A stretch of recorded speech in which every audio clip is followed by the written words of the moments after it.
বাইরে পড়ছে বৃষ্টি, তো ভাবলাম কি যে ওবেলা যে রান্নাটা করা হয়েছে এবেলা সেটা খাবো না, তো ভাবলাম কি একটু পরোটা আর একটুখানি যদি চানা মটর করা হয় তাহলে কিরকম হয় বলো তো। তাহলে ওবেলাকে কাবলি ছোলা এনে রেখেছিলাম, তো কাবলি ছোলাগুলো আমি ভিজিয়ে রেখেছি, বেশ বড় বড় হয়ে গেছে।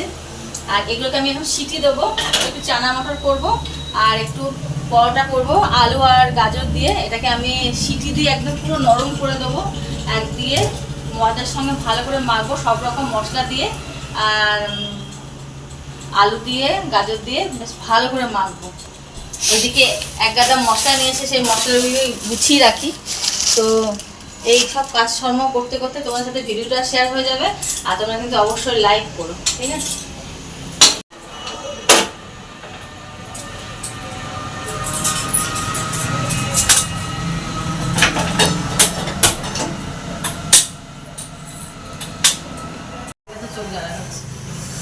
এত কাজের করি তা তো কমপ্লিট হয় না আমার।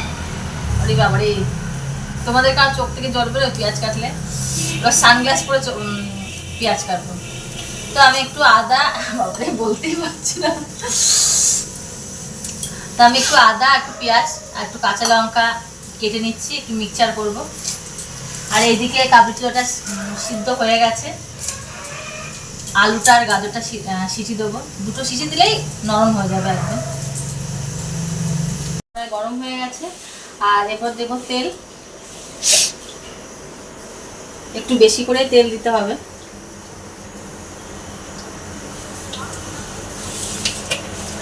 আর এখানে এই যে ধনের গুঁড়ো, লঙ্কার গুঁড়ো, এটা হচ্ছে সানরাইজের গরম মশলা গুঁড়ো, এটা হচ্ছে সানরাইজের আলুর দমের মশলা, হলুদ গুঁড়ো, জিরের গুঁড়ো, ধনের গুঁড়ো, এটা গরম মশলা।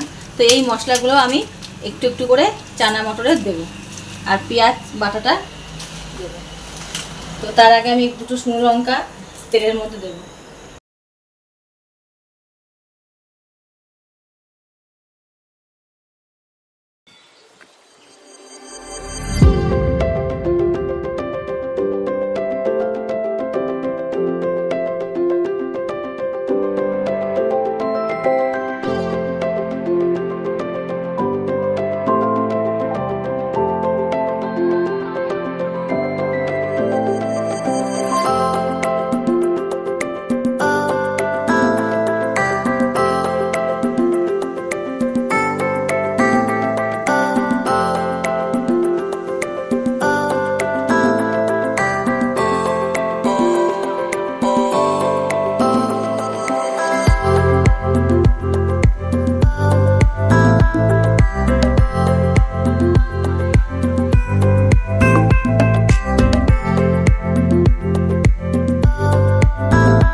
গাজরটা হয়ে গেছে, এবার করবো পরোটা।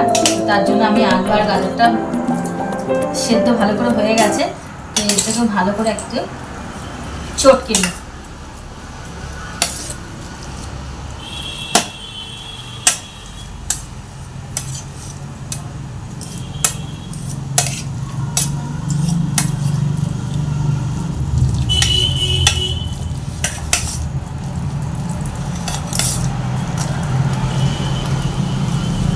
পরোটাটা আমি ঘি দিয়ে করতাম, তো ঘিটা সবটা মনে হয় হবে না, তো তার জন্য আমি সাদা তেল দিয়ে করবো পরোটাটা।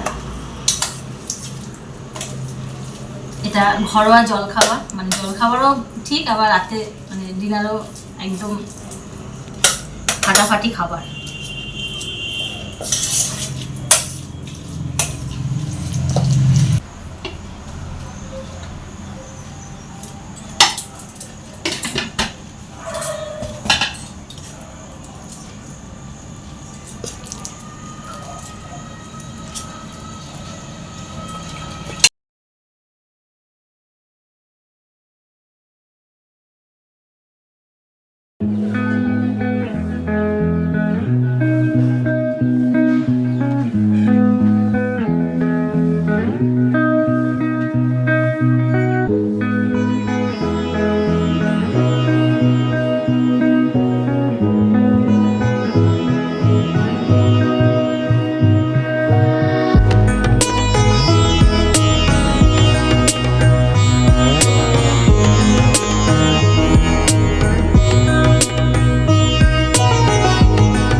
এবার আমার খেতে বসে অনেক রাত হয়ে গেছে, আর